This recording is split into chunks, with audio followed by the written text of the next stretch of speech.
Hey everybody, I appreciate you joining us here today. So I definitely want to say thank you very much to Jesse and Susan and Dee and everyone at the team and at C4 Recovery Solutions for having me on, talking about the topic of long-term growth and success within the treatment industry. Obviously a very huge and important topic right now with all the changes that are happening in the field. So people will be coming on over the next minute or so here. So just wanted to introduce myself and let everyone kind of get set. Make sure you got your coffee, or water, or whatever you're drinking. My name is Nick Jaworski. I'm the CEO of Circle Social Incorporated. We specialize in strategic marketing for addiction treatment and behavioral health centers. And we also do a lot of growth consulting. So a lot on the operational side of things in terms of how to build out your call center, how to train your staff, how to make sure you're doing a follow-up appropriately, and making sure your clinical team is connected to your admissions team, is connected to your marketing team. Very long overview. And my background is I actually, obviously come from recovery myself, like a lot of people in the space, about 20 years ago when I was a young man in high school and college. And so that got me kind of started in the space. And then over time, I actually ran schools for a long time. I traveled the world for about 10 years, lived in Czech Republic, Turkey, Vietnam, China, and started off teaching, moved into teacher training and eventually school management. So worked for Disney for a couple of years in China, built a bilingual immersion school with some Chinese partners down near Hong Kong. Came back to the US, decided to start my own company. I obviously done a lot of marketing and sales and everything, running schools. So I decided to start a digital marketing agency because no one seemed to know what the heck they were doing. So I taught myself this and taught myself how to drive admissions for schools from a digital marketing approach that no one seemed to understand in the US, started that here. And when I started the company, we started working with addiction treatment and behavioral health clients from the beginning. And so we actually have 3 of those clients that started with us at that time are still with us today. So that's fantastic, several years later. And as I worked with them more and more, and I kind of thought about my own past and history, I just got much more passionate about the field. And so focused the company to be entirely on this space. And as you guys know, there are a lot of challenges in this space that are quite unique. It's not like regular healthcare, but it is becoming that way. So that's a little bit about my background. So with that, let's kind of get started about the presentation and what we're going to talk about today. So position your center for long-term growth and success. First, it kind of feels like the end right now, right? Things have changed. Insurance reimbursements are much lower than they used to be. Insurance deductibles for patients are much higher. So they're much less likely to be willing to come to treatment, or you have to build a much stronger level of trust to get them to come to treatment. So there are a lot of challenges that's happening. Many centers are 50% below census. One of the clients that we are looking to start working with right now, they've been at below 20% in their census for 9 months, right? And that's a really common story. A lot of the calls that we get are centers that are struggling. Even some of the centers that we have currently as clients, if they're newer, they're still struggling. They started off at 50% census and we're trying to grow that. And your big challenge is nowadays that there's no such thing as quick wins, right? AdWords, if you've got your legit script certification, is still helpful. It can still work, but your cost per admission is still the same. It's anywhere between $4,000 and $10,000, depending on how good you are at AdWords and how good your admissions team is on the phone or answering online inquiries, that kind of thing. And that level or cost per admission, cost per acquisition of a new patient is just not sustainable for the current environment with lowered reimbursements and your high insurance deductibles. We're seeing PPO policies move kind of out of the picture as insurance providers are less likely to give those benefits. Employers are less likely to provide that in their policies, that kind of thing. So there's been a big shift in the model. And a lot of centers in highly competitive areas, obviously your Southern California, Orange County, Southern Florida, Arizona, 25% of centers or so have closed down. And that is a huge change, obviously, right? Before we were kind of growing in competition. Now where we see the competition growing is actually in all these underserved areas. And there is a very large shift away from destination rehab, as we'll talk about, and much more stronger shift to a local model. So that's gonna be one of the big challenges that we are facing now. And so if you're still trying to run like a PPO model or a destination rehab model, you have some very strong additional challenges above and beyond what a center that's opening up in Pittsburgh might have, or a center opening up in Nashville, where they're pulling from more of a local, even if it's like a tri-state area. So big challenges there. Your revenue margins are much less, right? Because your insurance reimbursements are way down. So you're operating at what I would actually consider normal margins. So most businesses operate on 10 to 20% margins, especially within the healthcare space. You know, unless you're treating cancer or something like that, you do not have a large margin coming in. And, you know, a lot of healthcare is actually run off of very low reimbursement models, in-network models, that kind of thing. So from an operational standpoint, you have to run a very lean operation and a very lean center compared to what you had to do in the past. And this has created a big problem in the field. So what we see and what I see when I go into centers is a lot of people were, you know, paying for extravagances. They had their organic chefs, they had private yoga teachers coming in, they had these fabulous lobbies, you know, in this huge acreage. And you could afford that before, but that's kind of going away, right? And at the same time, a lot of people got into the space without a business background. I constantly find that it's very hard to find like really good talent in the space because everyone in it just seems to have worked in it and worked in it forever, and they just all copy each other. And so no one's doing anything new, no one's doing anything innovative. And then once the strategies and the market and the demographics get saturated, everyone's struggling because they're all doing the same exact thing. So that's a big challenge in the space. And before, a lot of centers were basically bleeding money out the back because they were paying people too much. They were paying for amenities they didn't need. They didn't have their operational efficiencies in place.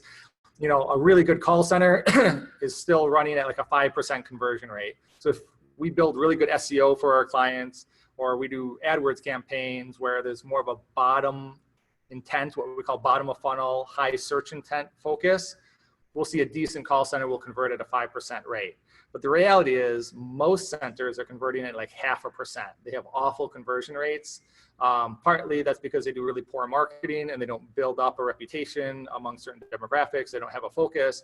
And then partly it's operational. They just don't have good call centers in place. People not answering phones quickly, not responding to live web inquiries, all that kind of stuff, which we'll get into. So all these things are happening. You know, it kind of feels like the space is changing rapidly, which it is. How do we deal with it? So in the past, it was very single channel. Let's be frank, a lot of people were doing patient brokering. You know, a lot of people are unfortunately still doing patient brokering. You know, I mean, nobody talks about it. The ethical issues are very strong. They're there. You shouldn't be doing it, but I guarantee you there are a good number of people that are doing it, especially in highly competitive areas.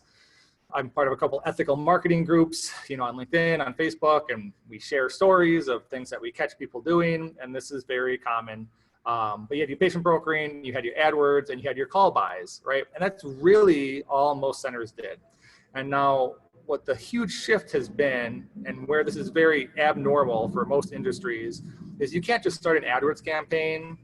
You can't just buy leads in another industry and be profitable, right? So if you look at real estate, if you look at insurance, if you look at like contractors like roofers and things like that, there are all these lead aggregators out there, just like there are for addiction treatment, where, you know, like Home Improvement, Angie's List, all these people run really good SEO. And so they aggregate the inquiries in and then they sell those inquiries out, right?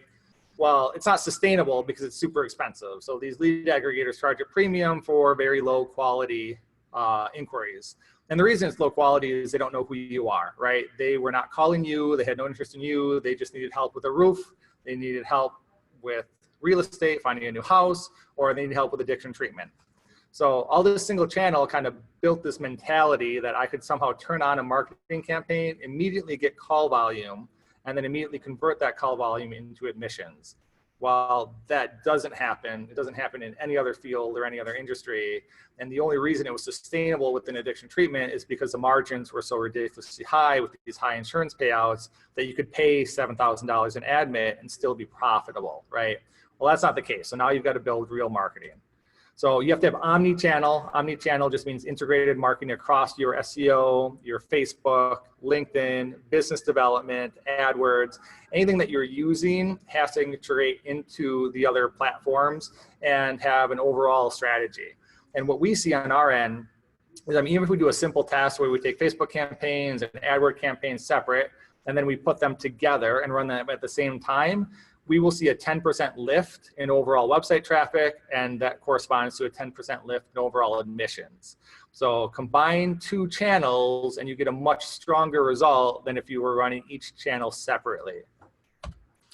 Okay, so we talked about the high reimbursement already, right? That used to be high, now it's getting much lower. I should mention on that though, if you have a good relationship with your insurance company, you can still get decent reimbursements. Obviously, it depends on the plan and the provider, but a lot of centers do not have a great relationship with insurance for obvious reasons, because a lot of addiction centers, unfortunately, kind of saw insurance providers as a big bank full of money and milked it for all they could.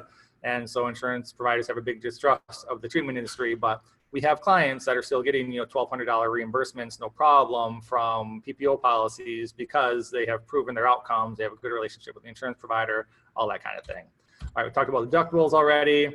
All right, so in the past, the field was also very unknown, right? Not a lot of people knew what was going on with addiction treatment. Everyone started to kind of raise awareness around the opioid epidemic in particular, but still it was kind of an unknown field or industry.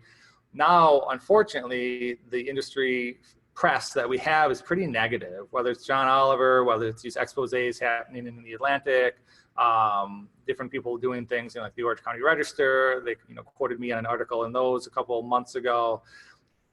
There's a very large concern about what has happened in this space. And so we have a lot of bad press, and we've seen that press transfer into a large distrust from people coming in.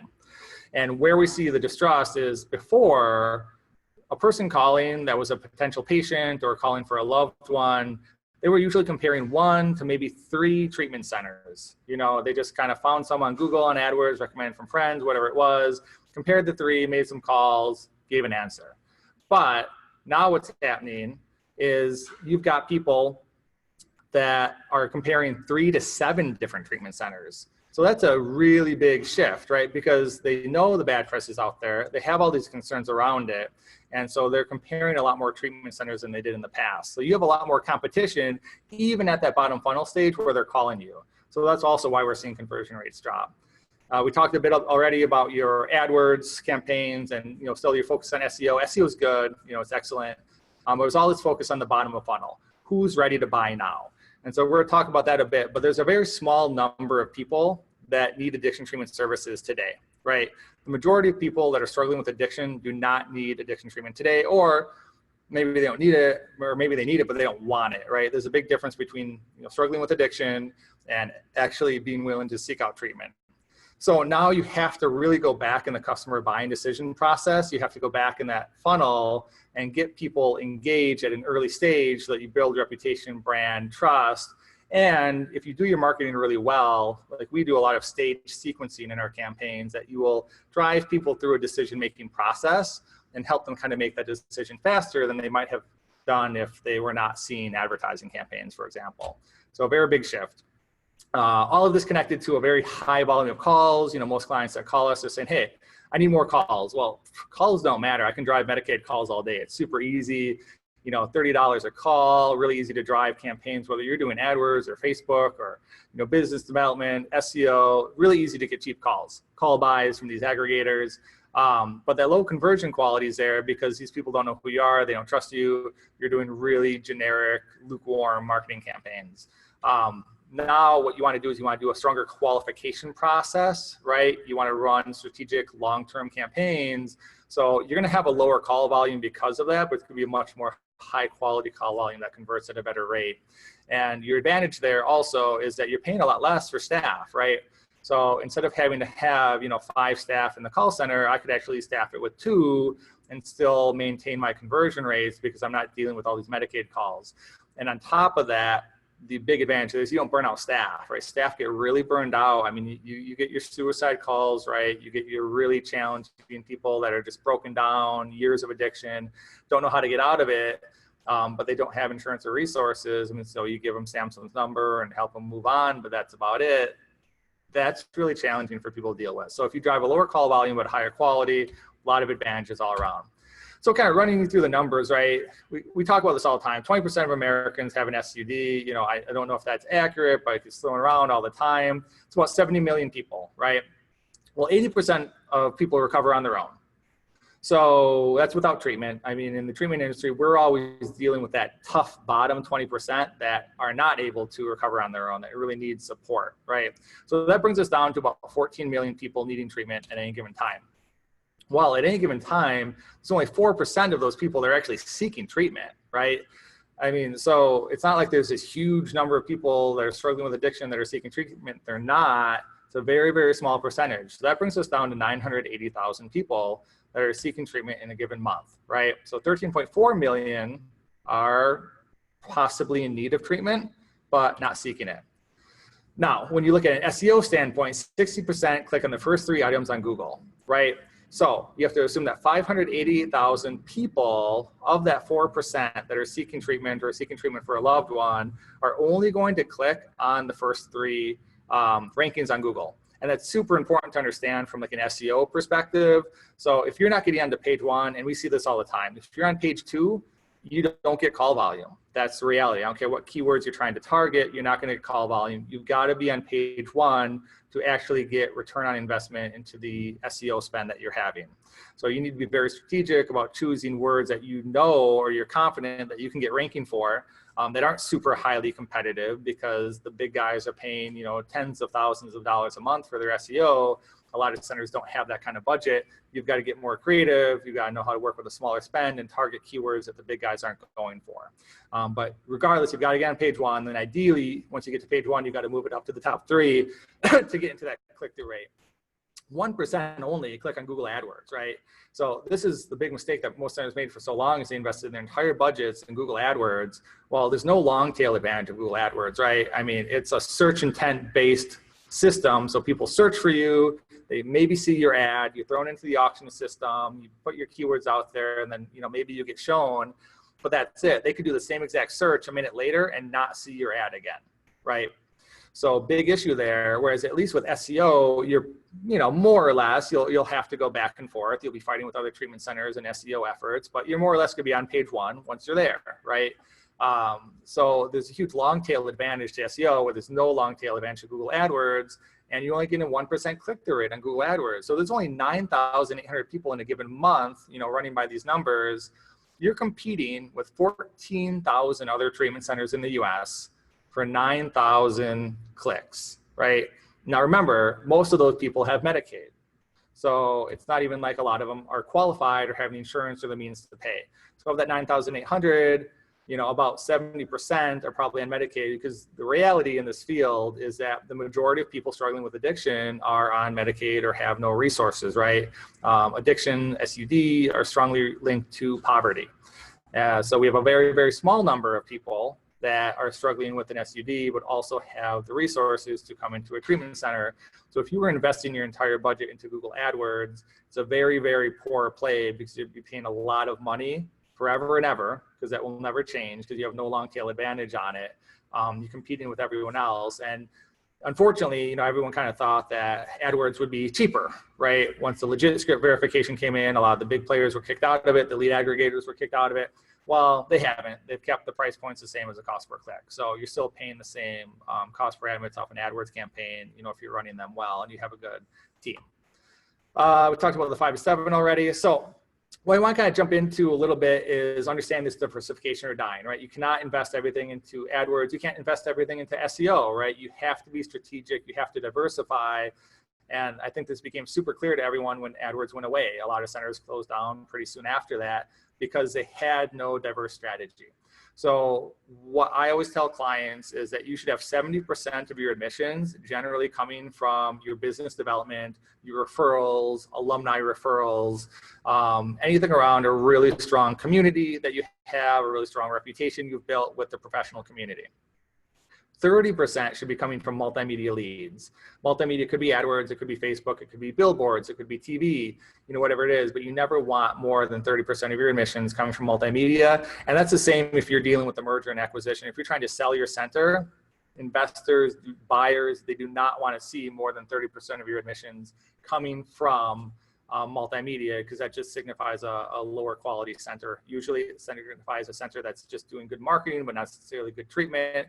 Because if you have good relationships and you run a quality program, people are going to refer to you. I mean, that's just how it works. So it's a big advantage. Plus it's a heck of a lot cheaper, right? If I'm getting referrals in from professional referral sources or alumni, I mean, once that relationship is established, it doesn't really cost me much to maintain that relationship.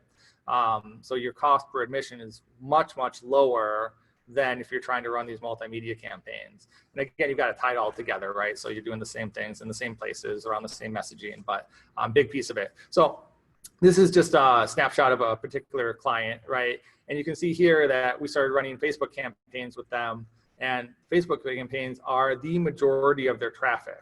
That's a big problem, right? Because, okay, great, Facebook's working really well. You know, you can get cost per admits anywhere between $1,000 to $2,000 once you've got campaigns that are running really well.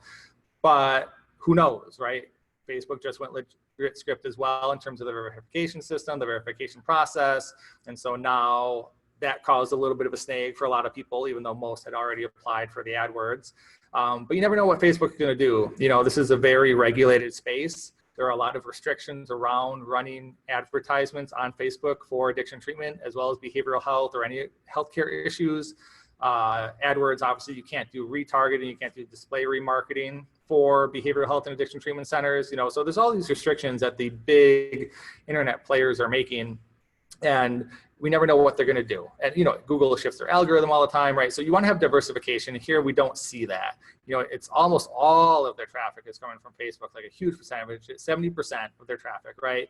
Rehabs.com is in there. And then you just see some other random stuff, right? But not driving much of a percentage at all. This is a center that is not prepared for the future. They're not prepared for a sustainable long term. Something needs to change here. So what we recommend is you start building out SEO. I mean, the fact that they don't have any Google organic on here is a really big red flag, right? So for this client, we say, okay, we need to start investing in SEO to make sure we have organic traffic driving to the site, because there's no way that LinkedIn should be driving more traffic to your site than your actual own organic Google rankings, right?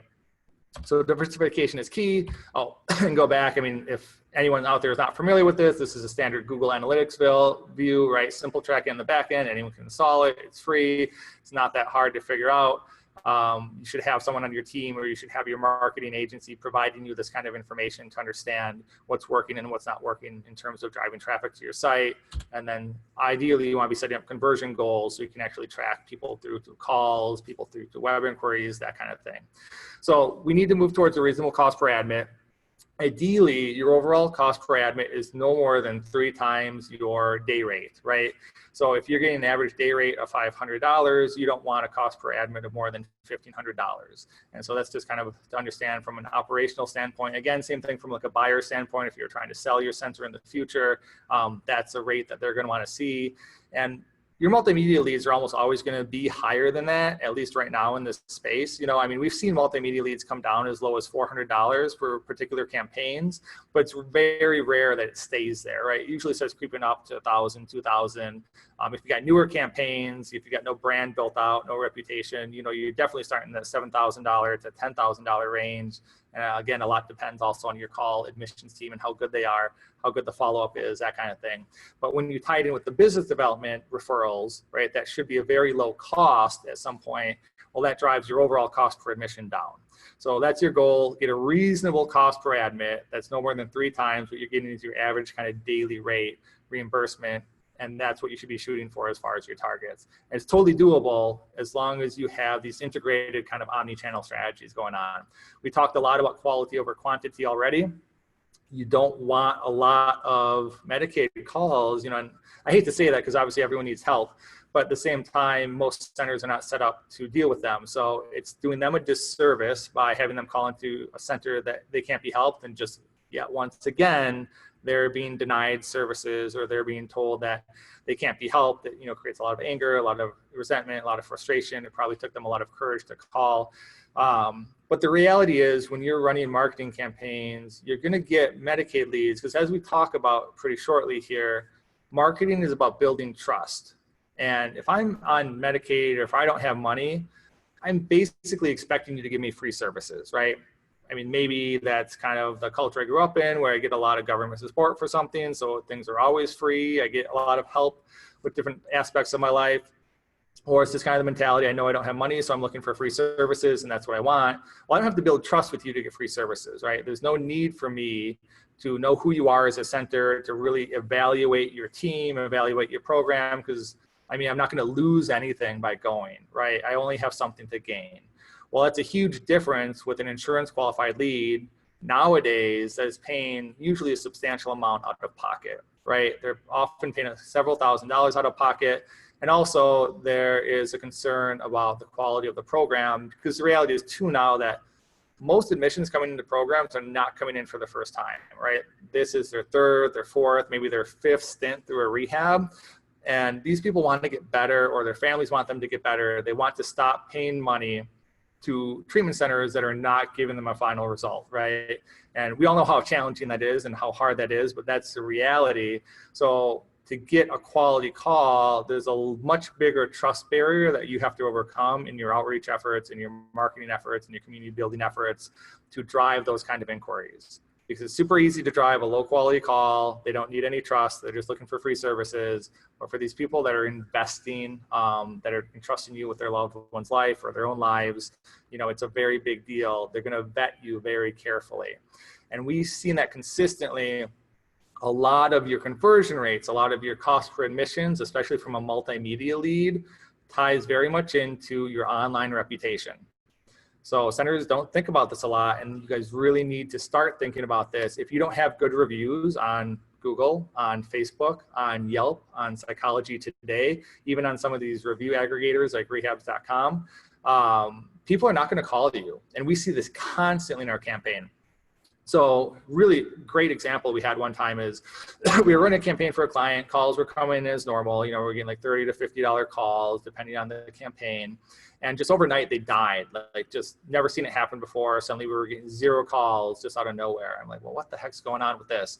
So we're playing around with Facebook. We're looking at AdWords. We're trying to figure out what's going on, why there's no calls coming in. And then I just kind of randomly did some research on the center and found out that their Google My Business listing had disappeared. So something had happened where their picture on Google My Business was gone. All their reviews were gone. They had some, like, you know, a couple days ago, but they were gone now. Well, that was it. So everyone was going from Facebook or AdWords and they were researching that center. And then when they saw that basically the picture looked like a street view of like a warehouse, it looked really shady, right? It didn't look like a treatment center at all. There was no reviews there. People chose not to fill out the online inquiry. They chose not to call. So if you think that people are going from AdWords to your landing page to a call, that rarely happens anymore. What happens is they go AdWords, landing page, research on my own, ask anyone if they've ever heard about the treatment center, and then give a call. Same thing with Facebook.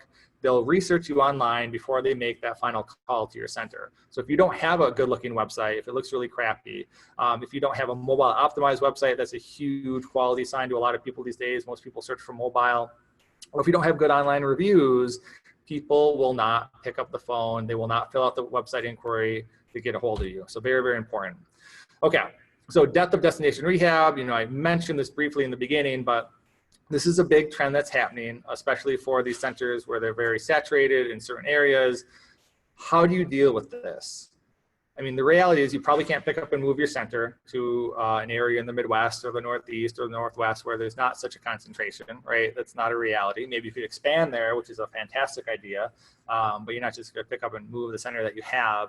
So you have to specialize. This is really kind of the new national focus, and this is what we recommend to all of our clients. They're still trying to pull in from a national base, PPO policies in particular. And part of the reason for this is just simple economics and marketing, right? If I'm trying to reach, you know, the majority of the US populace, that's going to cost me a ridiculous amount of money. But if I'm just trying to reach the LGBT community, which is a very small percentage of that populace, it will cost me a heck of a lot less money, right? So very focused. Also, this ties to clinical. As I said, you always have to tie your marketing, your community efforts to your clinical strengths. And so if you've got an internal team that happens to be really passionate about LGBT, for example, or maybe has a background, maybe that's their background themselves, they're going to be able to support that community much better than the rehab across the street that is just, you know, kind of focusing on anyone and everyone that has an addiction. So focusing, it lowers your marketing costs, it improves your clinical outcomes, and it builds a reputation for you in that particular space. So I just gave this example of LGBT because it's really easy for people to think about. But you can also do things like firefighters, first responders, teachers, men between the ages of 18 and 26, right? Maybe it's just for women, but if you have a particular focus, It's much, much easier, and we consistently see better results for clients that focus on a specific area. The other thing to think about strategically is, statistically, like for the LGBT community, according to the rest of the populace, there was a 10% higher rate of addiction within the LGBT community. So, sorry, if we think about certain professions as well, like nursing is a great one, that there is just a lot of addiction in nursing. That is a very good focus to have from a strategic business standpoint and from a help standpoint, right? You can help more people because a lot of these people in these areas need that help, but there's also a lot more of them out there than, if you're targeting a general populace. So let's talk a little bit about what doesn't work. This doesn't work. I see this kind of junk all the time, right? Where freedom from addiction can be found surrounded by people with purpose, passion, sun, sand, and sea, okay? You see these happy, frappy images that are run by treatment centers or other marketing companies, and they are junk. They don't convert, right? No one's interested in them. If someone does call off of them, it's all Medicaid, it's all no resources, because what's happening here is no trust is being built. I don't know who you are. I don't know who your center is. And the only thing that you seem to care about is sun, sand, and sea, right? Like, you're not talking about treatment. So remember that the majority of your market is not self-admits. The majority of your market is loved ones. And again, the majority is not sending their loved one for the first time. This is their third, fourth, or fifth stint in rehab. I mean, there's people that have had their 15th stint in rehab, right? So I don't care what your facilities are. I don't care what your amenities are. I want to know what's your clinical program. I want to know how you're different, because the past 4 programs have failed my loved one, right? So I don't want to send them to the same exact program. I want something different.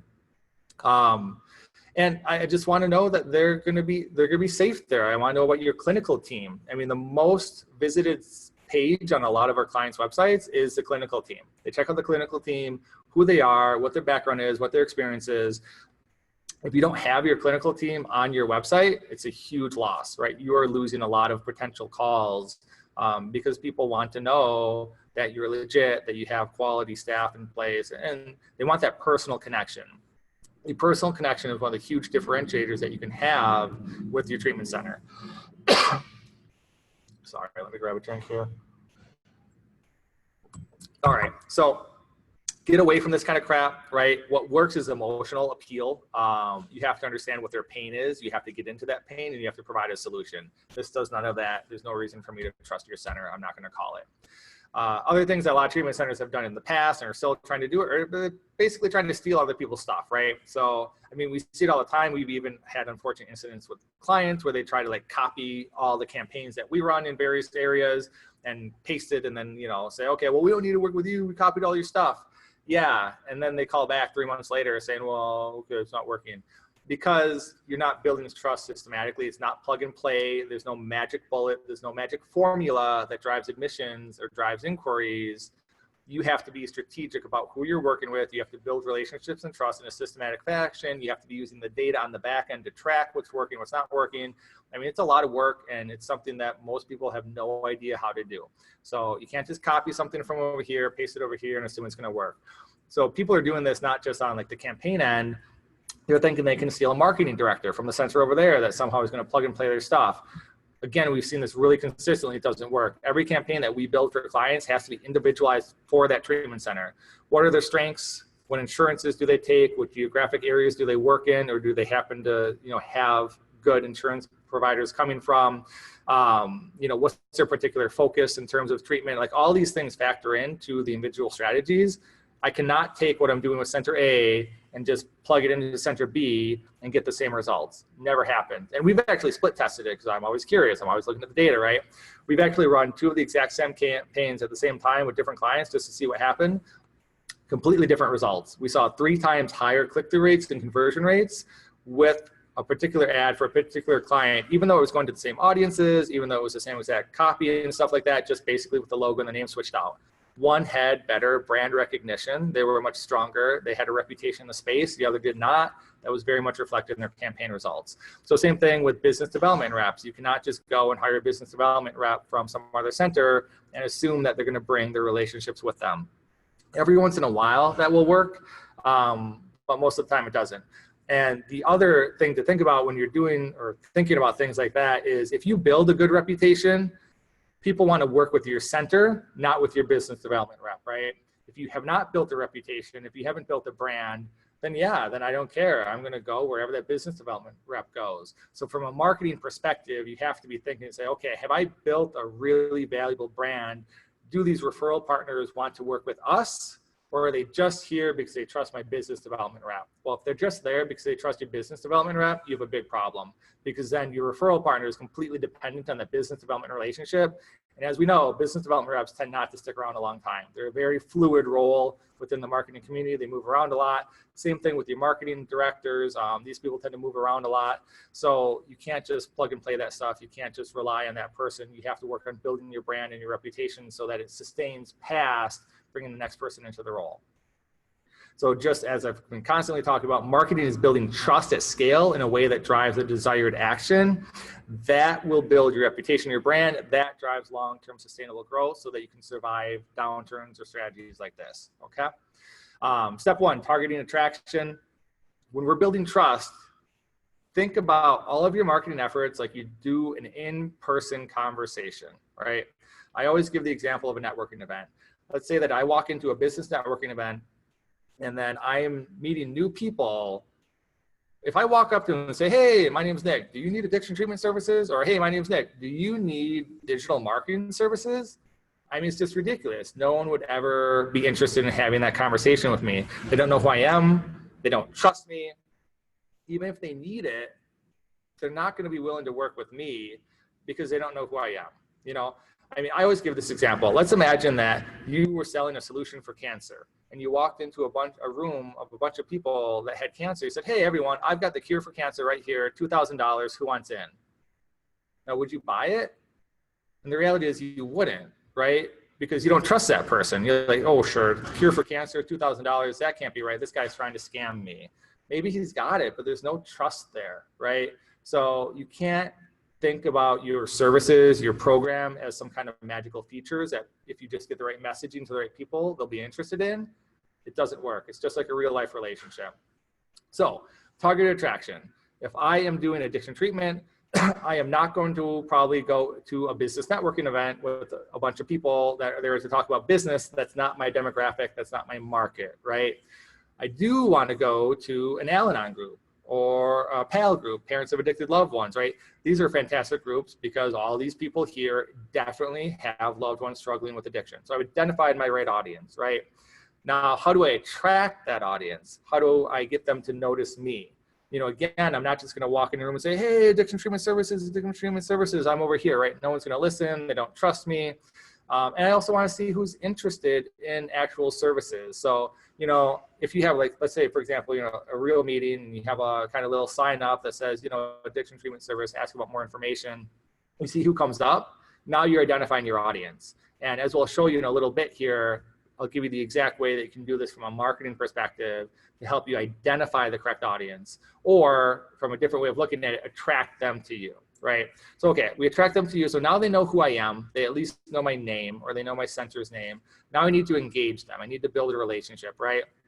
Again, just because you know who I am, you're not going to engage in digital marketing services from me. You're not going to engage and send your child or your loved one or yourself to addiction treatment with me, because again, you don't really know who I am. You don't trust me, right? So to engage, maybe I'm going to come and introduce you to some alumni that I have.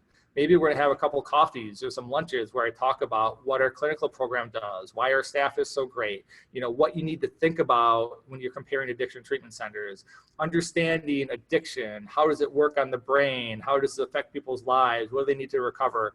I build engagement, I build value. Now I trust you because now I think that you're an expert in the space, right?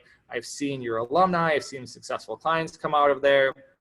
I've talked to you, you seem very knowledgeable. Now, step 3, I can actually have a conversation about maybe you coming into my treatment center, right? So this is a really simple 3-step process, right? Obviously, it often takes a much longer kind of build than that, but in a very simple sense, this is what you need to be doing in all of your marketing activities. So this is an example here of attracting your desired audience. So I'll just play this really quick. This is a little video, hopefully it loads up, that we ran for one of the clients in the UK.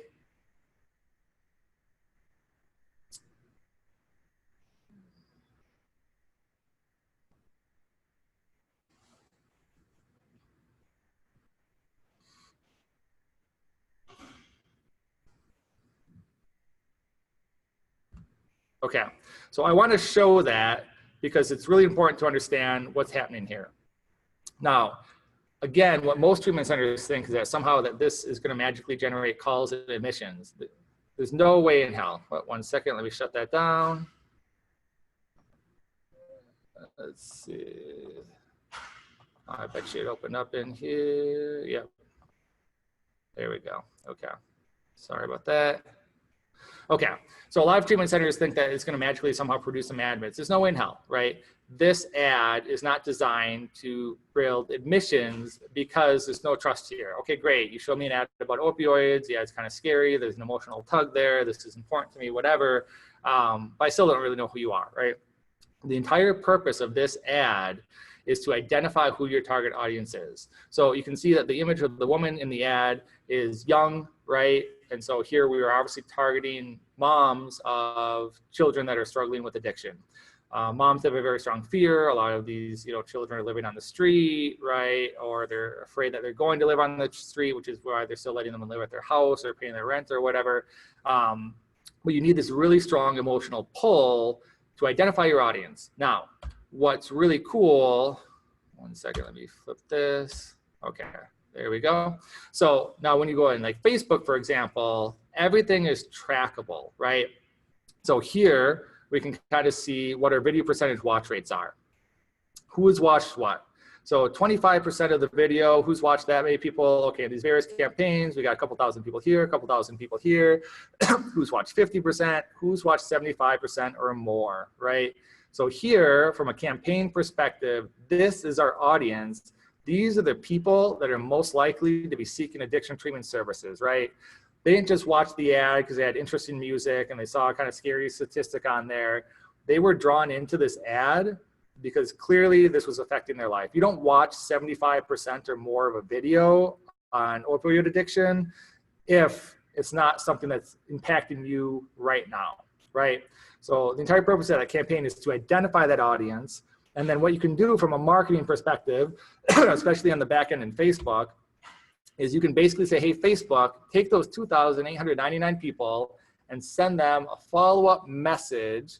And so this would be where we get into that engagement phase, right? We send them value-based content around maybe what does a good treatment center look like, or what are the signs of addiction, or what are some good ways to get a loved one into treatment if they don't want to go, or if they're struggling with you, all this kind of stuff, right? But you provide that value, you engage them. And then again, from a Facebook perspective in particular, you can do a lot of the stuff with Google SEO and AdWords as well in different ways. You say, okay, I want to target every single person that clicked on that second ad and then read the article. Or I want to, target the people that sat and read the whole article, that spent 2 minutes on the page.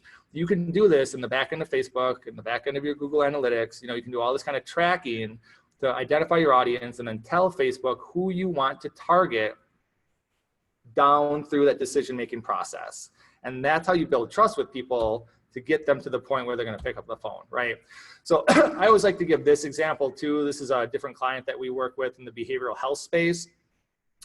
So this client, you see this ad here. I always show this to people. I'm like, how many people do you think read this ad, right? It's really long. It's got a lot going on. And everyone's like, oh man, it's so long. I would never read that campaign, right?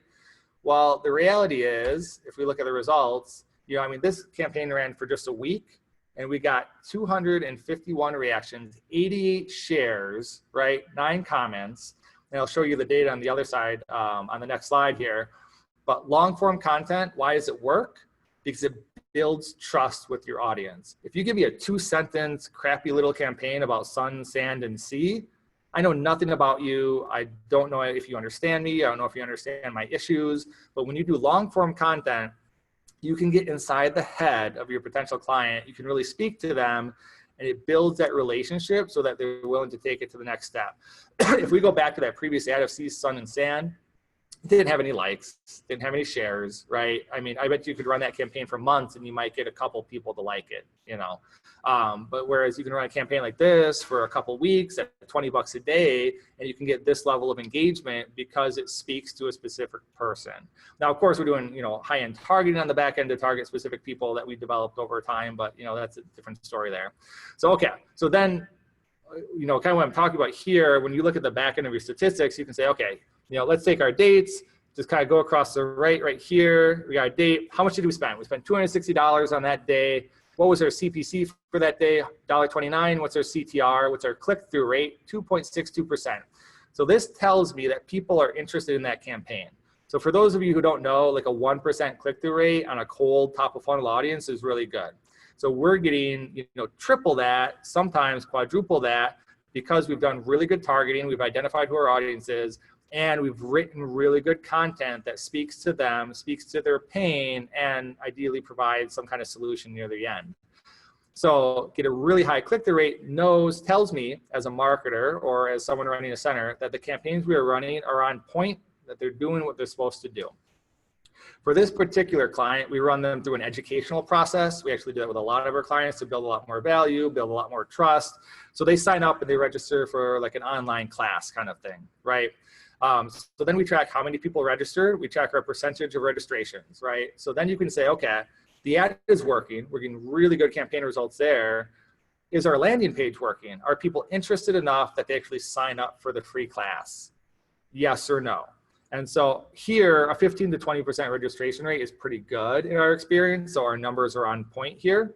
But if they were at 5%, we would say, okay, something's not working with this landing page. We've got to fix it, right? So we've got our ad on point now. We've got our registration page on point. Now they've got the training that they've got to watch, right? So what we're going to do is we're going to track our training rates and say, okay, how many people actually watched all of the training? So on the 8th, they only watched 6.2%, right? Or 6.2% of them watched it, I should say. Then here you can see on the 11th and 12th, 50% and 40% watched it. So average for the week was 22%. Again, we track that metric. 20 to 25% is a good completion watch rate for this level of training. It's a very long training. It's very involved. But so that's your numbers to track. And then we can tell, is this a good campaign or not? And we also track on the back end then where they started dropping off. So did they start dropping off at the 10-minute mark, at the 20-minute mark? So then we can specifically go back and say, okay, at the 20-minute mark, everyone's leaving this training. Something's bad about this message. Something's not engaging. Something's not building trust. We've got to fix the message at the 20-minute mark. But the 0 to 15-minute mark is really good because people are sticking through it, right? So you have to use your data and your tracking to really understand what's working with your different campaigns and with the different stages of the campaigns and the trust building process. And something I always kind of point out to people, you'll notice here that you have huge ranges, right? You have a 6% watch rate to a 39% watch rate, or well, 54% here at the high end, right? There's wide variance on a day-to-day basis. It's super common. You see it in your call center rooms, right? One day you might get 20 calls, the next day you might get 80 calls, the next day you might get 5 calls. That variance is super normal. To get the data to work, you have to look at it in the aggregate to make it statistically significant. So you're always doing minimum of week-long campaigns. But if you're doing a really good funnel, a really good campaign, you're looking at a 3-month window to really understand what's happening, to build out good data, to build out good audiences. And then you can see here that we track that all the way through to the calls, right? So, okay, we know that people are clicking on the ads, they are registering based off the landing page, they are watching all of the training that we're providing, and then we see how many people book a call based off of those. You know, and so they have a really high conversion rate because we put them through a very strong qualification process. So you're not getting nearly as many Medicaid calls. Their conversion rate is almost 30% at the point of the call happening, right? So rather than a 0.5% to a 5% conversion rate, you're getting a 30% conversion rate with the calls coming in. And you can see the cost per call, you track all your metrics, right? Is all of this working? But data is a very, very important tool, and understanding what data is important, understanding what the data tells you, helps you build out these long-term campaigns, successful campaigns for like a long-term sustainable center. So as I said, 3 to 6 months is your typical campaign window, especially if you're just starting off. If you start off with a new channel, let's say you've never done Facebook before, you will probably not get significant results where you're breaking even until at least month 3. And that's if you're running a good campaign, connected to a good call center team, et cetera. It takes that long to build these campaigns because they are what we call trust builds, right? You are not just running these generic junky advertising trying to play a spam numbers game. How many people can we spam to get a really small percentage to call? That doesn't work anymore. The cost is too high. So build a really quality campaign that has long tail advantages because what works with these is you will have some people, right? You'll have that small 4% that's looking for treatment services now that might see your campaign and might actually give you a call and turn into admission on the spot like that. But it's a small 4% of people. It's very rare. The other 96% of people are still in a decision-making process. So what we see happen with campaigns all the time is they build, driving your cost per admission down, because you've got that 4% that saw the campaign, but then you have that other person that also called today, but has been following your campaigns for a week. And you also have the other person that called today that has been following your campaigns for 2 months. You know, with actually one of those campaigns I just showed you, we had a person comment that they had been following our campaigns for 8 months. They commented in one of the ads and said, okay, you know, I've been following your campaigns for 8 months. I've never said anything, but I want to get into your program, right? So you have this huge momentum build over time where you've got all these people from different stages of their kind of journey, their patient journey, their customer journey, whatever you want to call it, nurture that decision-making process. And this is why things like follow-up emails and follow-up calls, newsletters, text messages, if you have that opt-in permission, Facebook groups, LinkedIn groups, all of these things are super important for nurturing the people that you're connecting with. So you have a very long-term build, very sustainable audience and reputation built up with a group of people that literally you could stop running ad campaigns and you would still have this core audience of people that you could market to through your newsletters, through phone outreach, through Facebook groups, those kind of things, to take advantage of everything that's going on. The best we've ever seen is like a $400 cost per admit from multimedia leads. So actually one of the campaigns I showed you, we had 7 admissions come in 1 week. And so based on our ad spend, you know, the cost per admission was only $400 per admission, which was enough to fill their center at the time. That happens because we had been working those campaigns for 8 months, right? There's no way in hell that we're going to run a campaign and the next week we're going to get $400 admits. But if you do it right, you can bring your cost per admission down. Having it highly targeted is super important. Know who your audience is, know who your clinical team is good at working with, but make sure you're targeting the right people. Do not do these generic campaigns out to the entire US, right? That's not going to help you or your center. It's going to cost a lot of money. It's not sustainable. Make sure that your content is personalized and value driven. So a lot of the content that we produce, especially as we get further into the nurturing process, is very personalized, right? It is videos using center staff, using the clinical staff, using admissions staff, right? It is not these generic stock photos that don't really show anything about your center or let people know who you are. That kind of stuff is kind of okay to identify your audience and see who's interested, because they're not going to react to someone they don't know, so it doesn't really matter at this point. But once you start building that brand and their reputation through the sequencing and through your staging processes and your marketing campaigns, that's when it's important to bring in your staff and have a very personal view. And that's a big deal, because when someone gets on the phone and say that they know Dr. Thomas, right? They've seen the videos, they've seen the stuff that he writes, they've seen testimonials from your alumni, they're not going to be talking to 3 or 4 other treatment centers. And even if they are, they know and they trust your doctor already. So they're going to go with Dr. Thomas. They are not going to go with Dr. Frank next door because they don't know who that is.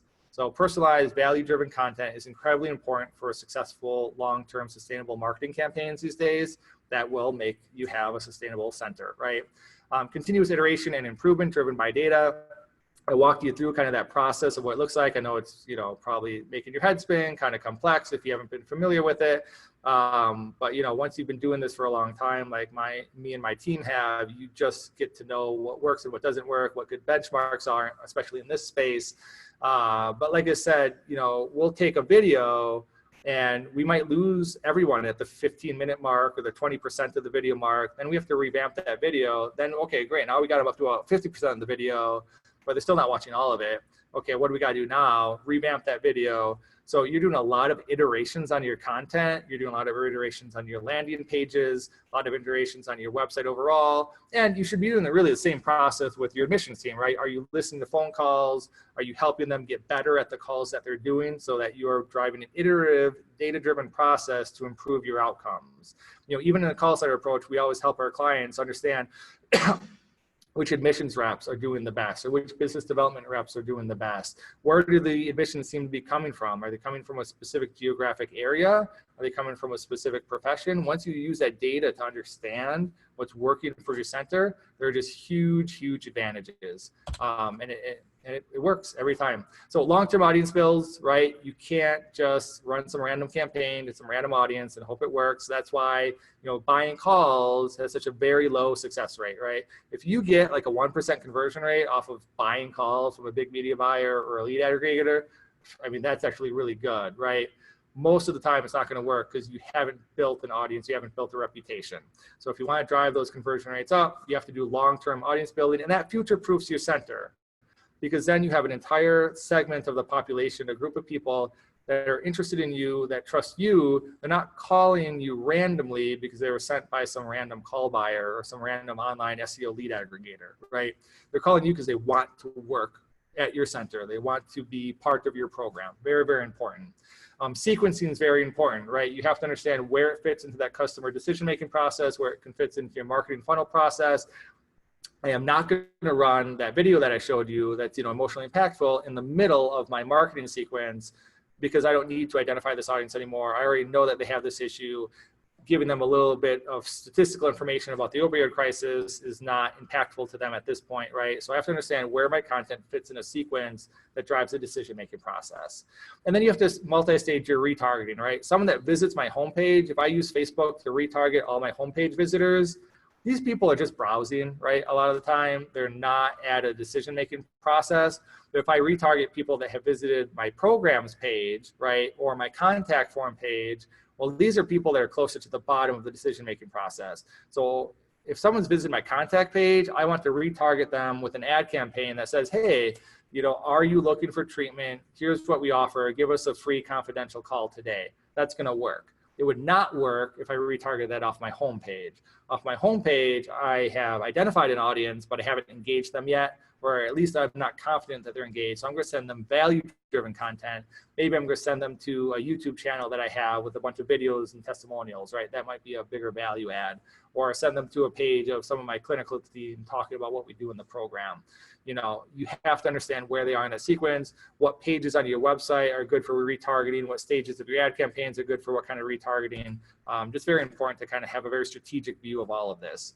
So strong alumni engagement is also a big piece of this that a lot of centers are unfortunately not doing well. 20% of your admissions, if you're doing it really well, will come from your alumni. And I'm not talking about readmits and relapses. I'm talking about actual referrals from alumni.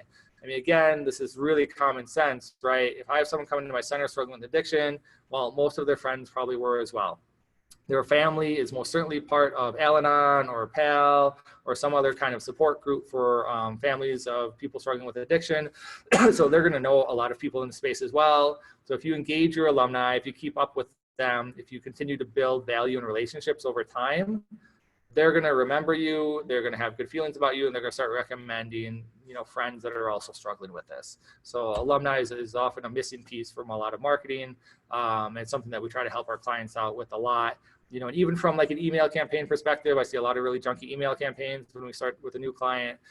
They'll be running the same exact marketing to potential admits, to business referrals, and to alumni. It's a horrible idea. It's a horrible strategy, right? You need to segment because your potential admits are still in the pain. They can't see the light at the end of the tunnel. You have to speak to that. Whereas your alumni, they're super happy, right? They're feeling great. They love to share their success stories, their recovery stories. So we're going to share a recovery story in an alumni campaign. We're not going to share that same recovery story in a potential admissions campaign because it's a different mindset that drives the decision-making process for these people. Lead operations is super important. It's not, your marketing, as I always said, is not going to save your center. If you have $100,000 left and you think you're just going to throw it on some marketing campaign, it's like a Hail Mary and you hope it works. You might as well close your center right now. Or, if you're really fortunate, try and sell it because you're dead in the water. And that's what so many centers have found. That's what so many people that call us that I find have found. They're on their last legs. They're hoping for a miracle. I need 6 months, right? If you don't have good brand, if you haven't actually run campaigns in the past, I need 6 months to try and help you fix your center. And on top of that, 99% of the time, we have to help rebuild the call center. We have to install CRMs. We have to install tracking, right? The center has so many pieces that are not working. And if it's not working as a cohesive whole that centers around the clinical program, again, no amount of marketing is going to save your center. You know, you might get lucky. You might stave off your close for 3 months, 6 months, but 9 months from now, you're going to be back at the same point you were because you haven't done it the right way. So make sure that all of it ties together. Make sure your operations are lean, that you are shooting for a 10 to 20% margin, and focus on volume over margin, you know, in some respects, right? You have to maintain your quality, but you have to start thinking about, you know, can I use a contracted psychiatrist that comes to my center a couple times a week rather than having someone on full time because I can't afford it, right? Where I can get more people in to see them in a shorter time window. So yeah, I'm only making, you know, $80 or $100, you know, off of that visit or off of that group. But if I do that enough times per week or with enough psychiatrists that I contract out for, it can be profitable. So just think about it that way. And then as always, excellent clinical program driven by outcomes. I mean, that's the everything. In marketing, when we do campaigns that are outcomes driven, where we can actually show testimonials, when we could show that we have a better success rate, however you want to define that, you know, or if you want to use Jayco's definition, whatever works for you.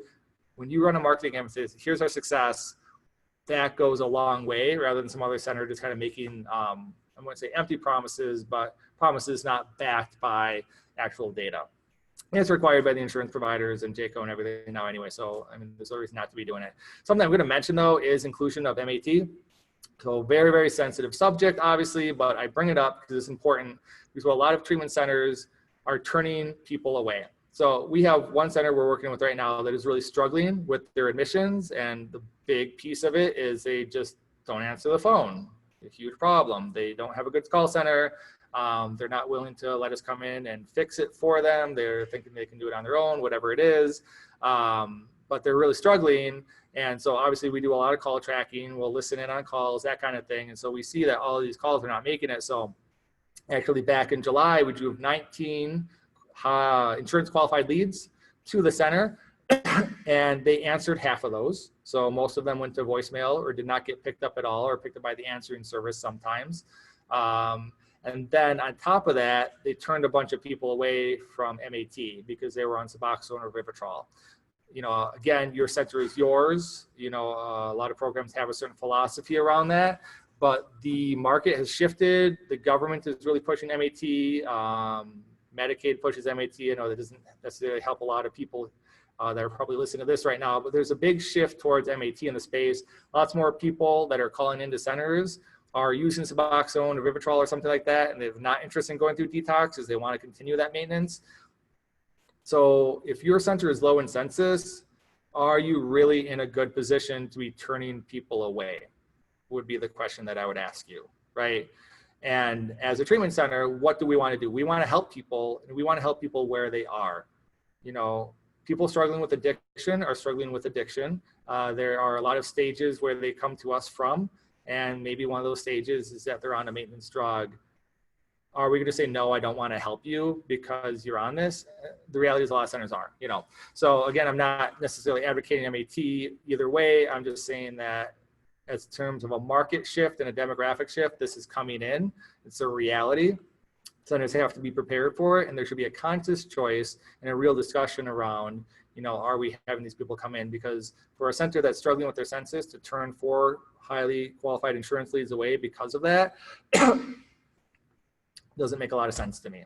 Okay. All right. Well, with that, we've got, this is all my contact information here.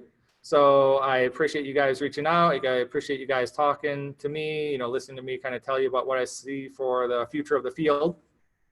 You can reach me on Twitter. Instagram's kind of personal stuff, but you're happy to follow me there. LinkedIn is always one of the best places to reach me, and feel free to email me. That is my business email address there. Or you can, you know, call into Circle Social, and usually someone will be able to get it over to me. Email is probably the best way to reach me, and the website's there if you want to learn more information about what we do.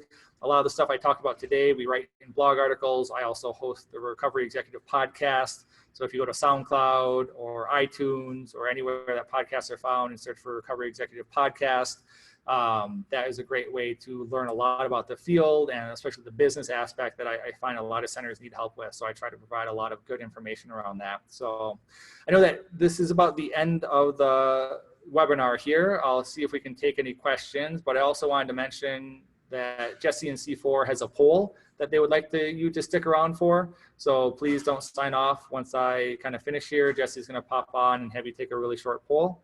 And let me just pull things up here and make sure, see if I can get any questions. All right.